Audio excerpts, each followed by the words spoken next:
बहुत समय पहले एक साहूकार की बहू दीवार की मिट्टी खोद रही थी। गलती से उसके फावड़े से सियार के बच्चे की मौत हो गई। इस पाप से उसके सभी बच्चे मर गए। ये सब मेरी गलती है। मैं बहुत जल्दी कर रही थी। दुखी होकर उसने कार्तिक मास की अष्टमी को अहोई माता की पूजा की और क्षमा मांगी। माता प्रसन्न हुई और उसे संतान सुख का आशीर्वाद दिया। तभी से महिलाएं अहोई अष्टमी का व्रत रखती हैं, अपने बच्चों की लंबी उम्र और सुख की कामना के लिए। कहते हैं सच्ची भक्ति सोने से भी ज्यादा चमकती है। आज सुनिए धनतेरस की एक नई कहानी, सोने से ज्यादा कीमती दीप। बहुत समय पहले की बात है। एक छोटे से गांव में माधव नाम का गरीब कुम्हार रहता था। दिन रात मेहनत करता, मिट्टी के दिए बनाता, लेकिन कमाई बस इतनी होती कि घर का चूल्हा जल सके। एक दिन गांव में ऐलान हुआ, कल धनतेरस है, जो भी सोना खरीदेगा उसके घर लक्ष्मी आएगी। सारे गांव वाले बाजार की ओर दौड़ पड़े। कोई सोने की अंगूठी, कोई चांदी का सिक्का काफ रहा था। लेकिन माधव के पास तो इतने पैसे थे ही नहीं। वो चुप बैठ गया और बोला, हे लक्ष्मी माता, क्या अमीरों को ही आपका आशीर्वाद मिलता है?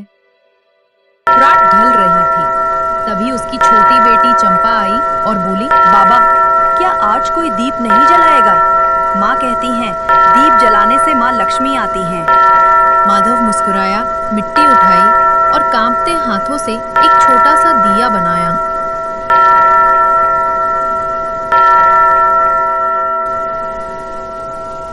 वो बोला, बेटी, आज हम सोना नहीं खरीदेंगे, लेकिन एक ऐसा दिया जलाएंगे जो सबसे ज्यादा चमकेगा।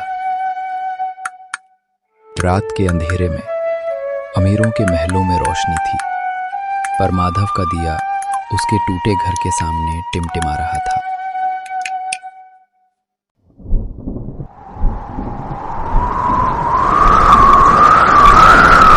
अचानक तेज हवा चली, पर माधव का मिट्टी का दिया जो उसने सच्चे मन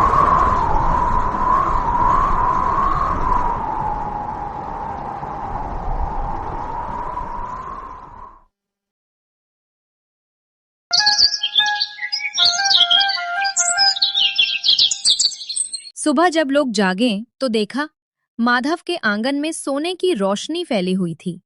मिट्टी का दिया सचमुच सोने का बन चुका था।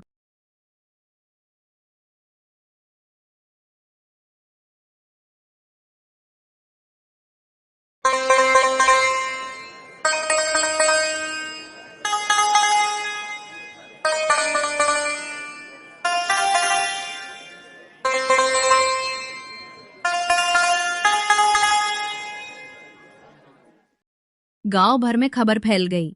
लोगों ने समझा कि धनतेरस सिर्फ सोना चांदी खरीदने का त्योहार नहीं, बल्कि सच्चे दिल से रोशनी फैलाने का पर्व है। उस दिन से लोग कहते हैं, धनतेरस पर अगर दिल का दिया जलाओ तो लक्ष्मी खुद रास्ता ढूंढ कर आती है।